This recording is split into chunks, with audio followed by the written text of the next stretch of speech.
ओम शांति। आज की मुरली याद है सवेरे की? पहुंचो सवेरे।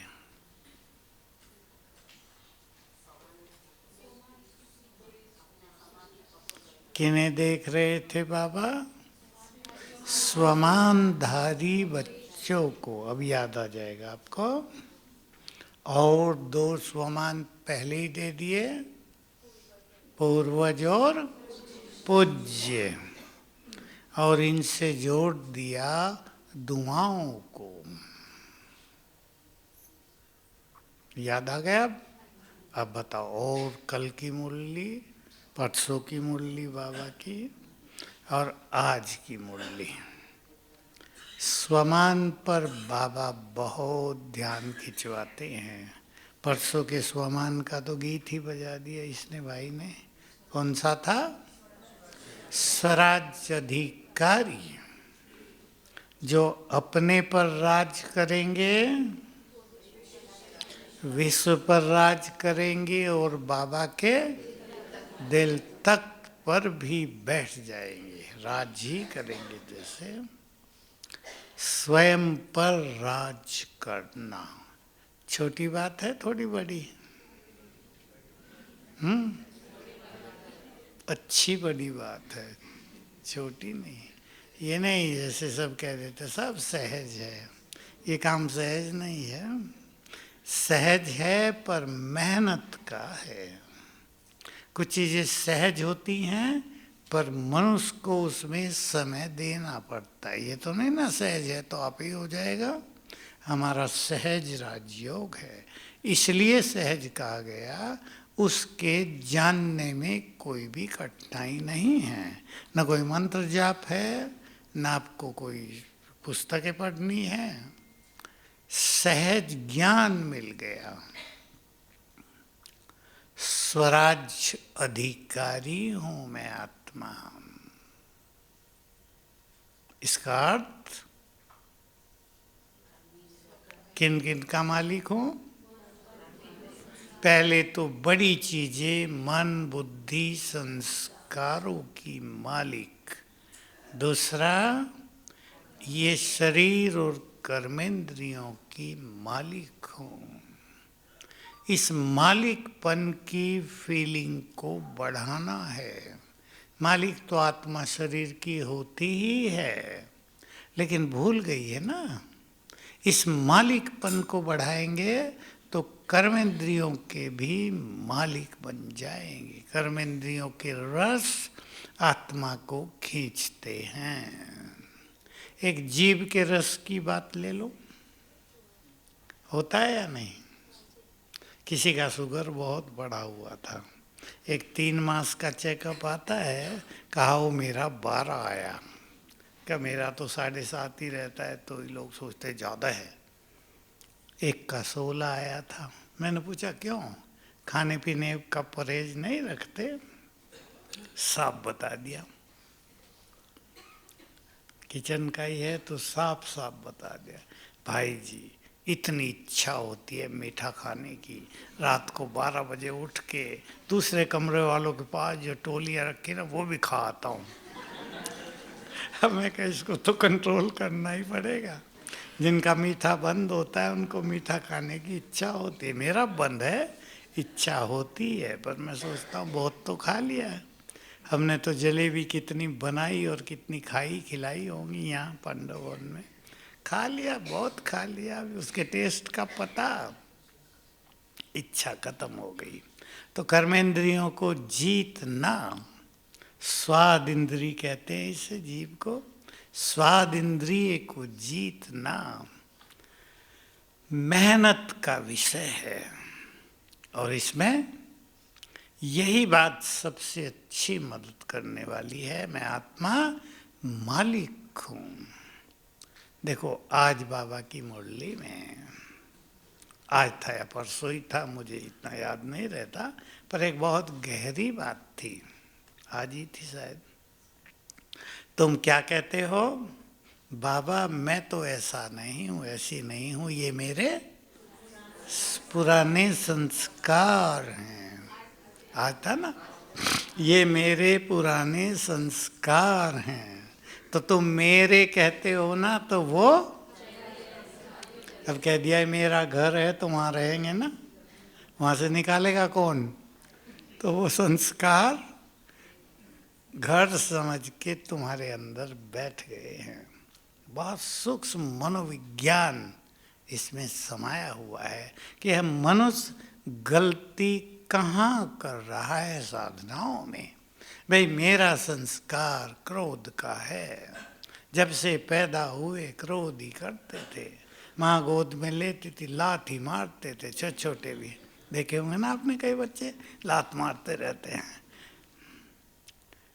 मैं हंसी में क्या करता हूँ, अभी से प्रैक्टिस कर रहे, देखो ये आते हैं ना ज्ञान सरोवर में, आता है छोटे छोटे बच्चों को लेके, मेरे नहीं, मेरे कौन से? आदि और अनादि। आज ये पक्का समझ लें और धारण कर दें अभी, जिसको हम मेरा कहेंगे वो मेरा हो जाएगा। अपने आदि संस्कारों को देखो, कौन सा है आदि रूप हमारा?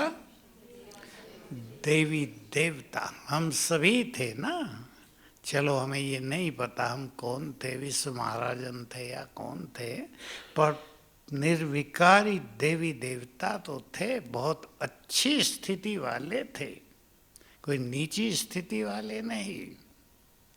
तो अपना वह स्वरूप सामने लाया करें। मेरे संस्कार तो ये हैं। थोड़ा सा चिंतन करेंगे, जब मैं इस स्वरूप में थी तो क्या मुझे गुस्सा आता था? समाप्त होने लगेगा। जो भी संस्कार आपको तंग करता हो, किसी के अंदर फीलिंग का बहुत बुरा संस्कार अनेक बुराइयों को साथ ले आता है या नहीं? अपने देव स्वरूप को याद करो, जब मैं ऐसी थी, ऐसा था, तो क्या मेरे पास फीलिंग थी बुरी फीलिंग? नहीं। तो ऐसे करते करते जिसको हम मेरा कहेंगे वो मेरा हो जाएगा। उसको कह दो तू मेरा नहीं है। बाबा ने तो हंसी में कभी ये भी कहा, तुम कहते हो मेरा, पर वो तो रावण की प्रॉपर्टी है ना, रावण केस कर देगा तुम पे कि ये मेरी प्रॉपर्टी को अपना कह रहे हैं। बाबा हंसी में बहुत बड़ी बड़ी बातें सिखा देता है ना हम सबको, ताकि हमें रियलाइज हो जाए ये हमारी चीजें नहीं हैं, थे हमारे अंदर, आ गए थे, पर अब इन्हें हमें समाप्त करना है, और समाप्त करने का तरीका यही है, मेरापन उनसे निकाल दिया जाए पूरी तरह से। सोच लें सभी बहुत अच्छी तरह। स्वमान की चर्चा बाबा मुरलियों में सदा ही करते आए हैं। हाईएस्ट हो, होलीएस्ट हो, रिचेस्ट हो, संसार में सबसे अधिक महान आत्माएं हो, भगवान और भाग्य को याद करो, खुशी में झूमते रहोगे। भाग्य छोटा है हमारा, कौन सा सबसे बड़ा भाग्य?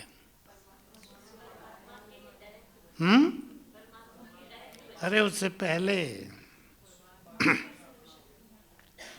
घर बैठे भगवान मिल गए, है या नहीं ये भाग्य? किसी को मिलता है क्या? अगर सन्यासी महात्मा मंडलेश्वर ये सुन लें हमारी क्लास कि ये कह रहे घर बैठे भगवान मिल गए, तो कहेंगे दिमाग खराब है सबका, न शास्त्र पढ़े, न कोई मंत्र जाप किया, कईयों ने तो भक्ति भी नहीं की, इन्हें मिले भगवान, हमें तो मिले नहीं जिन्होंने घर बार छोड़ दिया।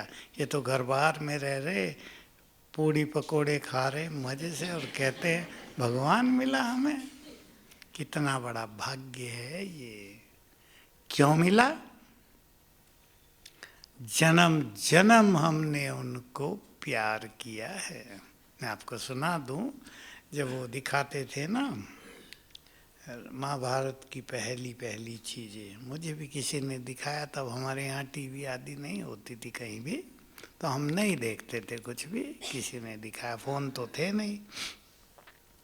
तो ऊपर लक्ष्मी नारायण को पूछ रही है, नीचे जब गोपियाँ श्री कृष्ण को छाछ पर नाच नचा रही हैं कि पहले डांस करो फिर छाछ मिलेगी, तो वो डांस कर रहा है। तो लक्ष्मी पूछती है, आप सारे संसार के मालिक, तीनों लोगों के मालिक, और छाछ के लिए डांस कर रहे हो, और वो भी ये गांव की ग्वालन, ये गोपियाँ, इनके कहने से। तो सीन बदला, वहाँ दिखाया कि ये सब पिछले जन्म में कौन हैं। तो ये सब पिछले जन्मों में बड़े बड़े ऋषि महर्षि थे, जो भगवान से मिलन की इंतजार कर रहे थे। इन्होंने बहुत तपस्याएं की, मुझे बहुत प्यार किया है, और ये यही कहते थे कि जब आप इस धरा पर आओ हमारे प्यार का रिटर्न देना। तो मैं इन्हें इनके प्यार का रिटर्न दे रहा हूँ। सीन फिर बदल गया, फिर वही सीन। तो हम सब ऐसे ही भगवान मिल गया क्या? न जाने उसके लिए हम सब ने भी क्या क्या किया है। सच्चे दिल से उसे प्यार किया था बहुत। तो प्यार का रिटर्न देने के लिए हमारे पास आ गया, और आते ही पहले हमारे सोए हुए भाग्य को जगा दिया। कल आँख खुलते या आज सोते हुए याद करना, मेरे जैसा भाग्यवान।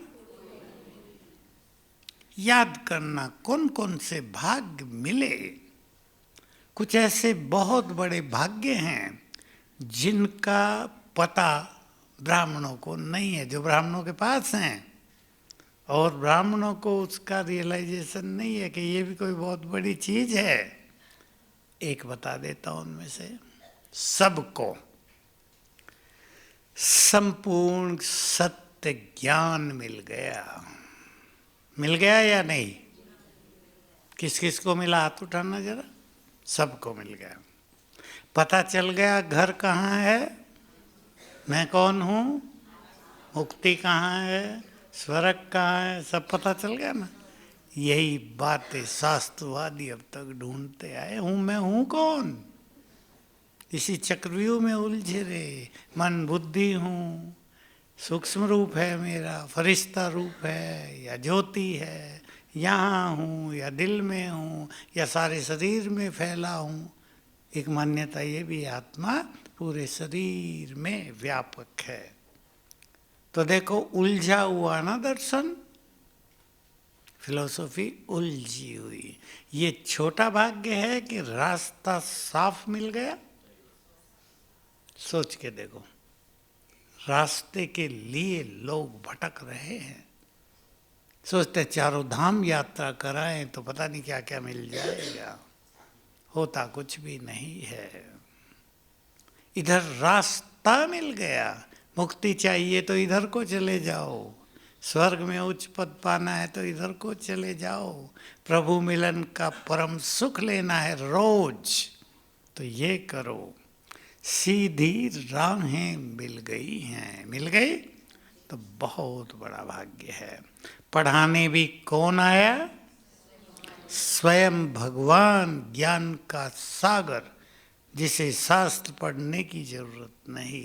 इसलिए उसने मंत्र नहीं सुनाए, उन्हें संस्कृत नहीं सुनाई, उन्हें ये नहीं कहा ये याद करो ये याद करो, ओम का भिन्न भिन्न अर्थ नहीं बताया।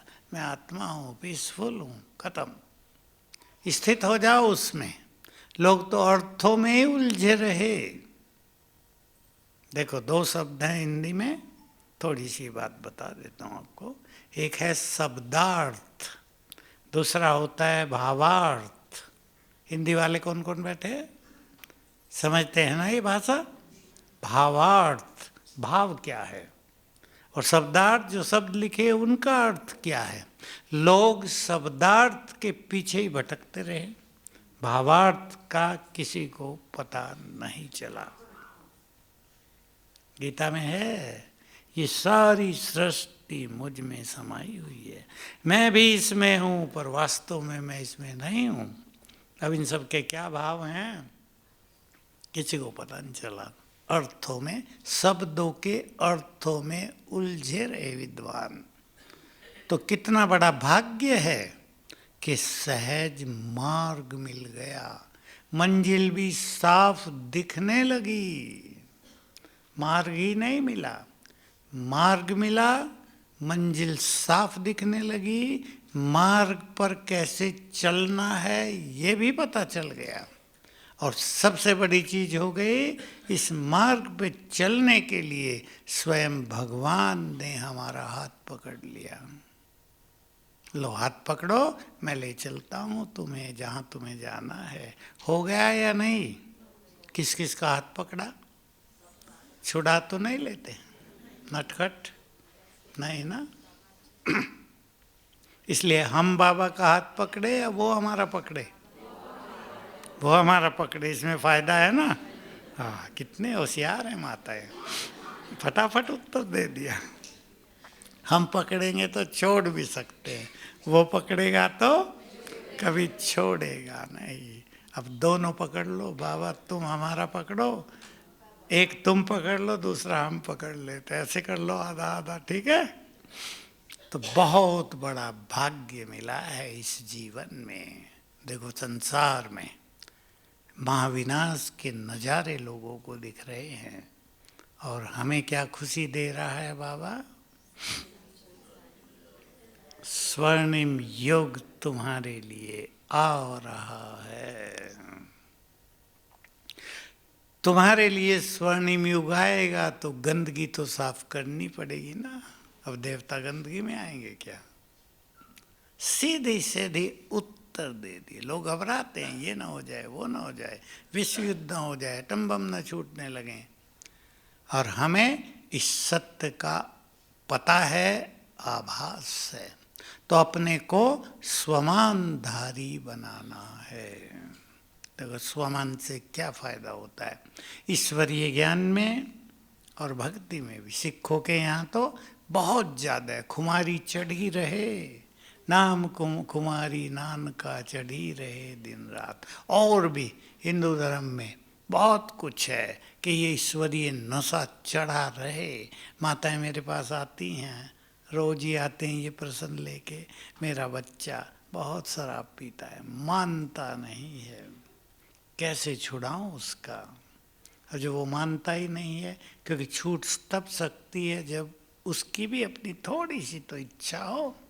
तो मैं कहता हूँ तुम इतना ईश्वरीय नशे में रहने लगो कि तुम्हारे नशे को देखकर उसको अपना नशा फीका लगने लगे, तो छोड़ देगा वो।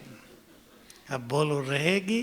अब माँ बेचारी नशे में कहाँ रहे, उसको चिंता इसका क्या होगा, इसको दो छोटे बच्चे भी हैं, ये शराब पिए पड़ा रहता है। मैं कहता हूँ यही तरीका है, तुम ईश्वरीय नशे को बढ़ाओ, बाकी नशे आप ही डाउन हो जाएंगे। तो बाबा ने हमें स्वमान दिए हैं, स्वमान और नशा। इससे क्या होगा? मन व्यर्थ संकल्पों से मुक्त रहेगा। जिसको भी अपने को व्यर्थ से बचाना है, बचाना चाहते हैं, कोई कोई रोज ही आ जाते थे नीचे शांति बनने, बहुत व्यर्थ चलता है।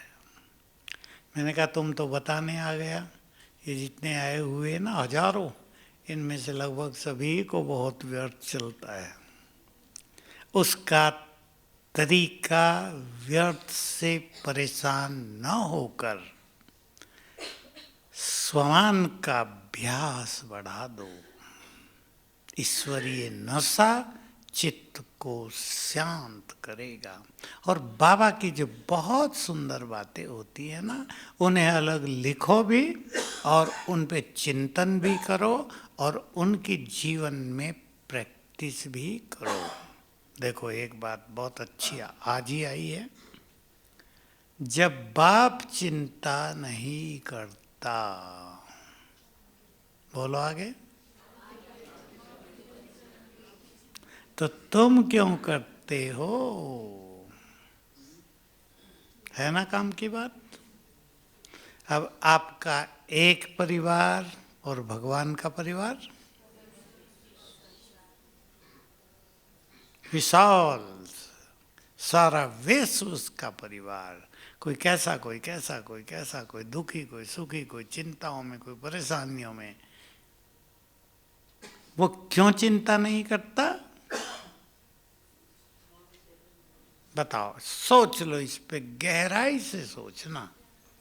भगवान को चिंता क्यों नहीं है? साक्षी क्यों है?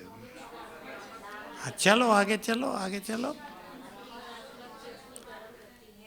क्योंकि उसे ये पता है जिसने जो कुछ किया है उसका फल ऑटोमेटिकली उसको मिल रहा है। इसमें भगवान का कुछ भी रोल नहीं होता।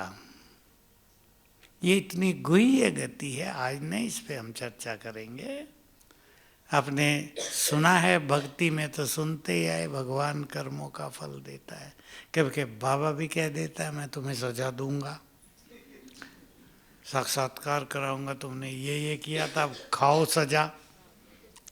लेकिन है सब कुछ ऑटोमेटिक। जो कर्म मनुष्य करता है उसकी तरंगें उसके ब्रेन में प्रिंट होती रहती हैं, और जब वो रिएक्ट करती हैं, मैं इसको विस्तार से नहीं ले रहा हूँ, बहुत कम लोग समझेंगे, जब वो रिएक्ट करती हैं उसको ही फल कहा जाता है। तो मनुष्य अपने कर्मों का जिम्मेदार स्वयं है, और जब मनुष्य बुरे कर्म करता है तो वो कभी नहीं सोचता कि इसका भी फल मिलेगा, या सोचता है कोई पापी आनंद लेता है मेरे जैसा होशियार कोई नहीं है, दूसरों को सताने में उसे सुख मिलता है। लेकिन उसको ये भूल जाता है हर कर्म का फल भी निश्चित है। तो बाबा ने बहुत सुंदर बात कही, पूर्वज और पूज्य के स्वमान को बढ़ाओ। स्वमान की आप अपनी अपनी लिस्ट तैयार कर लो जो आपको अच्छा लगे, कम से कम 8 उनकी प्रैक्टिस किया करो, मन शांत रहेगा। मैं पूर्वज हूं, पूर्वज माना सबसे बड़े, भगवान की पहली रचना, ब्रह्मा की पहली रचना। तो जो पहली रचना होती है वो अधिक पावरफुल होती है, उसमें माँ बाप के गुण ज्यादा आते हैं। भगवान की हम पहली रचना, पूर्वज हैं, सबके बड़े हैं, तो हमें सबकी पालना करनी है। अगर ये फीलिंग हमें रहेगी तो हमारे विचार महान होते जाएंगे। हमें पता रहेगा कल्प वृक्ष की जड़ों में हैं हम, कि हमारे एक एक संकल्प की तरंगें पूरे कल्प वृक्ष में फैल रही हैं। अगर हम दुखों की तरंगे कल्प वृक्ष में भेज रहे हैं तो संसार के अनेक लोग दुखी हो जाएंगे, उसका रिटर्न हमें आएगा। ये नहीं वो दुखी हो गए तो हम सुखी, उसका रिटर्न हमें आएगा। इसलिए इस समय हम सभी बहुत जिम्मेदार आत्माएं हैं। 1 सेकंड बराबर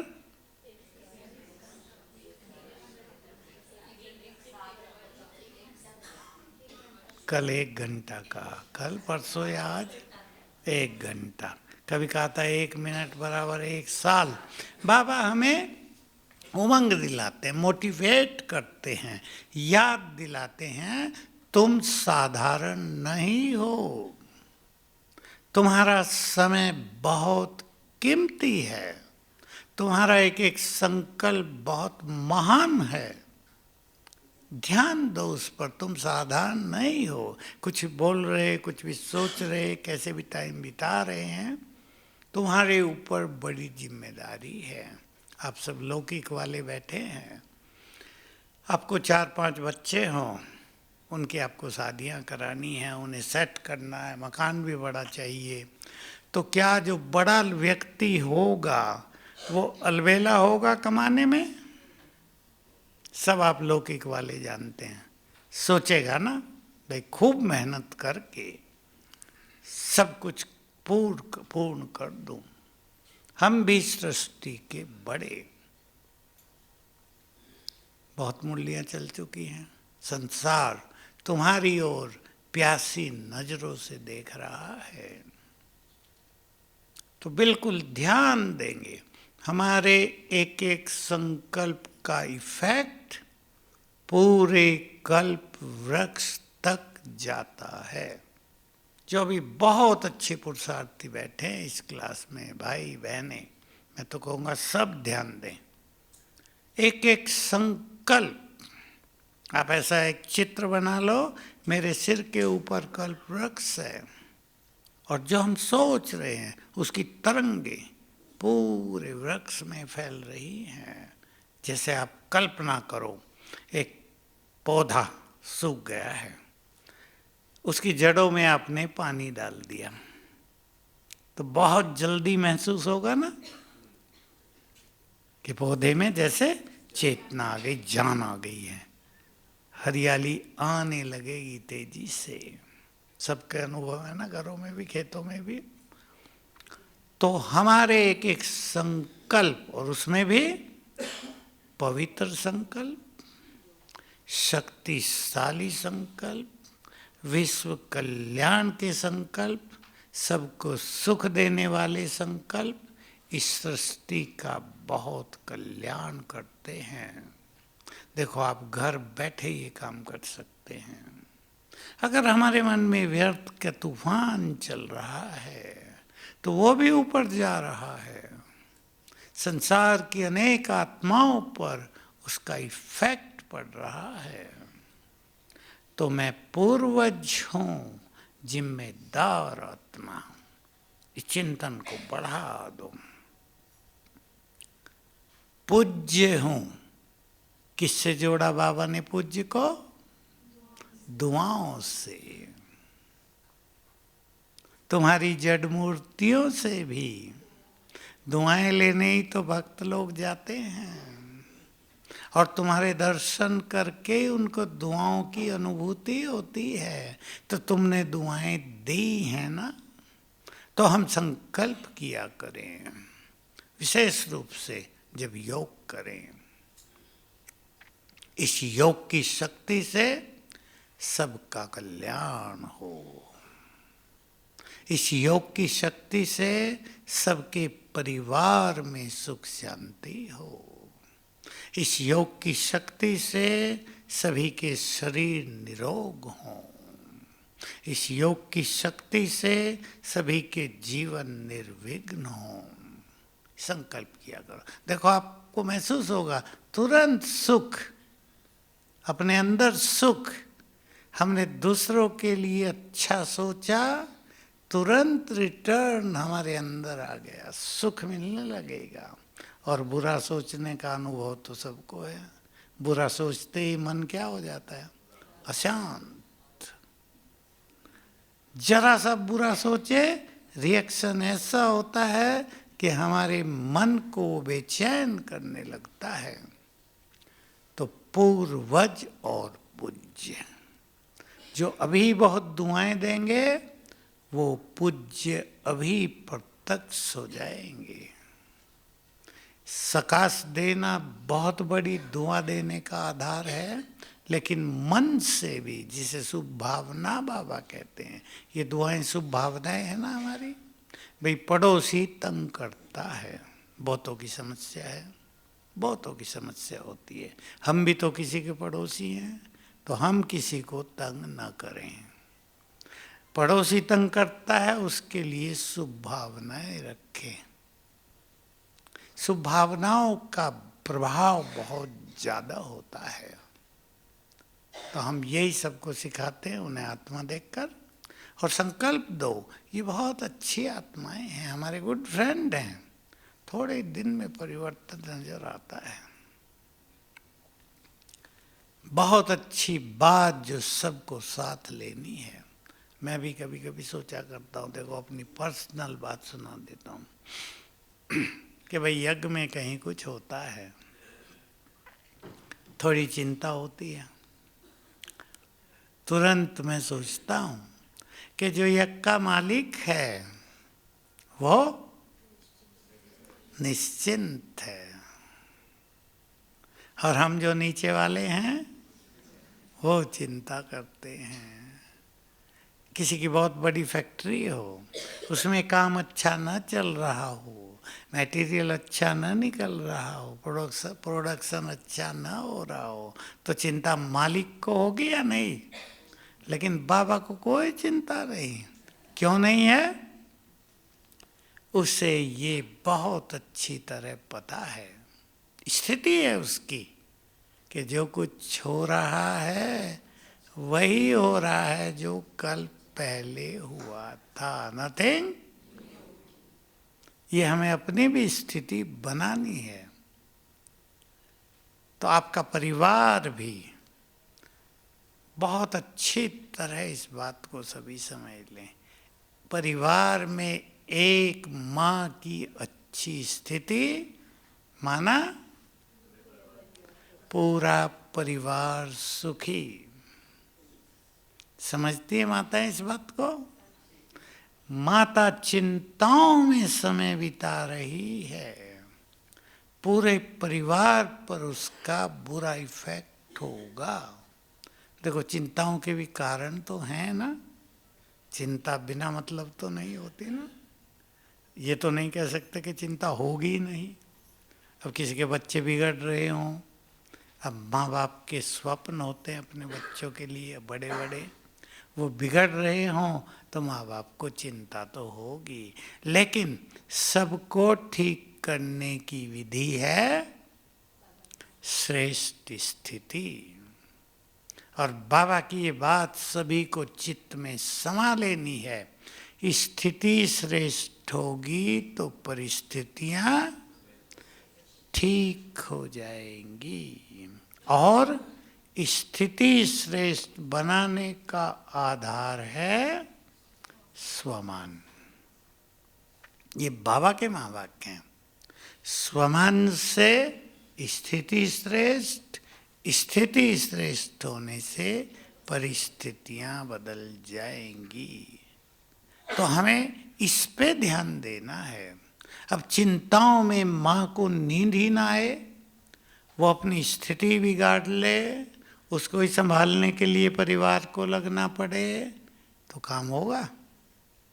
जिसको सबको संभालना था अब उसको संभालना पड़ रहा है। इसलिए कुछ चीज़ों को अपने साथ अच्छी तरह लेकर चलेंगे तो चिंताएं भी कम होंगी, परेशानियां भी कम होंगी, क्योंकि समय बोलो तेजी से बिगड़ता जाएगा। और यही विनाश काल, ध्यान से सुन लेंगे सभी, यही विनाश काल धर्मराज पुरी काल भी होगा। सूक्ष्म वतन में कोर्ट नहीं लगेगा धर्मराज का, यहीं लग जाएगा। विनाश काल ही धर्मराज काल भी होगा, और सभी के विकर्म भी यहीं साफ होंगे। जिनके नहीं होंगे, जो योग बल में बहुत ढीले हैं, मेरे पास 2 केस आए पीछे अभी अभी। एक माँ को 4 साल में 3 बच्चों ने जन्म लिया, तीनों की मृत्यु। जो लास्ट बच्चा था 3 दिन में गया। उसकी जो रचना थी शरीर की, वो वर्णन कर रहे थे, मैं तो यहाँ वर्णन नहीं करूँगा उसको। कुछ भी नहीं शरीर में। अब माँ बाप उसे देख देख कर दुखी। अब आप उस माँ की स्थिति देखो, माताएं बैठी है ना बहुत, जिसके 4 साल में 3 बच्चे पैदा हुए और तीनों, कोई 1 मास में, कोई 15 दिन में, और ये लास्ट वाला 3 दिन में गए। उसकी सास आई थी, बता रही थी, मैंने कहा आप और कुछ छोड़ के पहले उस अपनी बहू को संभालो। उसकी मनोस्थिति कितनी खराब हो रही होगी। उसको सेंटर पे ले जाओ, बाबा के रूम में बैठाओ, उसको एनर्जी मिले, उसको जीवन में साहस आए, जीवन जीने के लिए नए संकल्प उसके मन में पैदा हों। नहीं तो ऐसे में मनुष्य बहुत निराश हो जाता है। मैंने क्या पाप किए? ये क्यों होता है? ये माँ की गलती कम, जो वो आत्माएं हैं। बाबा ने ये बता दिया, जिनके पाप बहुत होंगे विनाश काल में, ये विनाश काल ही चल रहा है, उनका जल्दी जल्दी जन्म, जल्दी जल्दी मृत्यु होगी। क्योंकि इन 2 चीजों में, जन्म लेना और मृत्यु, इनमें ही आत्मा को ज्यादा कष्ट होते हैं। इनसे ही विकर्म ज्यादा नष्ट होंगे। तो 5-7 बार गर्भ में चली जाएंगी आत्माएं, तब उनके विकर्म विनाश होंगे, लेकिन बड़े कष्टदायी। जब वो घर जाएंगे स्वच्छ होके, तो सुखी होंगे क्या? सोचो, सुखी होंगे या वह सब जा रहे तो वो भी जा रहे हैं? सुख तो नहीं हो सकता ना। सुख तो उसे मिलेगा जो यहाँ लंबा काल सुखों में रहे हैं। इसलिए स्वमान की स्थिति को बहुत बढ़ाएंगे और थोड़ा अपनी स्थिति को संभालेंगे घरों में। संभालने का अर्थ, जो परिस्थितियां आपके परिवारों में हैं वो हैं, नो डाउट। आजकल बहुत हैं कई परिवारों में, ऐसी हैं जिसको सुन के हम भी सोचते हैं ये भी हो रहा है क्या आजकल ग्रस्त में, बेचारी माताएं दुखी। लेकिन योग से ही सब कुछ ठीक किया जा सकता है। और किसी को बहुत टेंशन होती हो, यही चिंताओं के कारण, परेशानियों के कारण, रोज रात को बाबा के नाम एक छोटा सा पत्र लिखने की आदत डाल लो। पत्र लिखा और बाबा को दिखा दिया, ले जाओ, हर लो ये सब, ये बोझ तुमको अर्पित, बस। फिर उसे फाड़ दो, उसका कोई महत्व नहीं। ये बात बाबा ने बहुत सिखाई थी। मैं वो बात सुना देता हूँ बाबा की।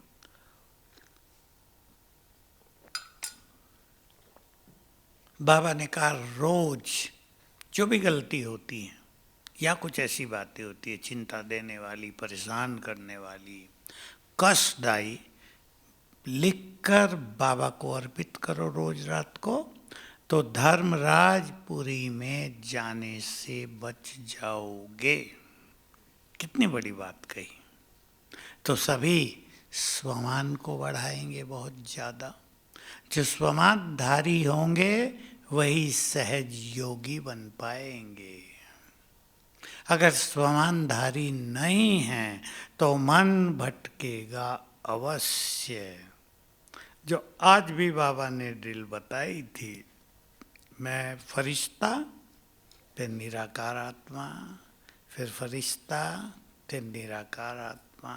ये बहुत सिंपल ड्रिल हैं, लेकिन ये भी होंगी नहीं अगर स्वमानधारी नहीं है।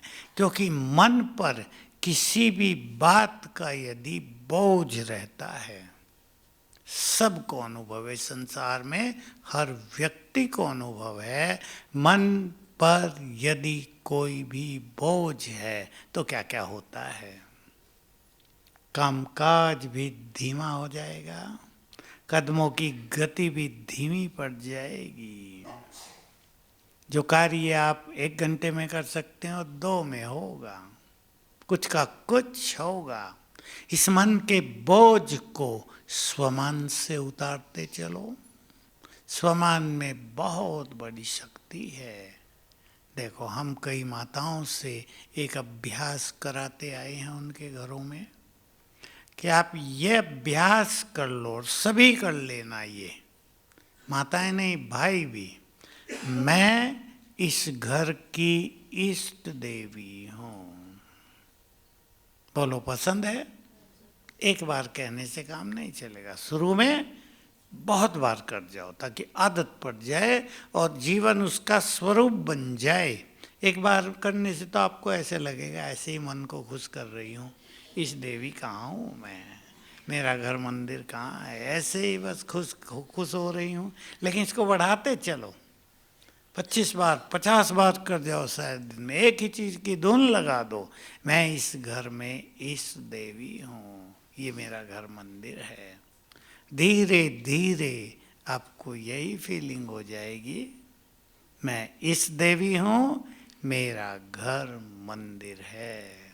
और फिर देखो सभी समस्याएं कैसे लोप होती हैं। मैंने बहुत माताओं से प्रैक्टिस कराई जिनको धारणाओं की कठिनाई थी, छोटी आयु थी, धारणाओं में कठिनाई थी। अभ्यास करो, मैं पवित्रता की देवी हूँ।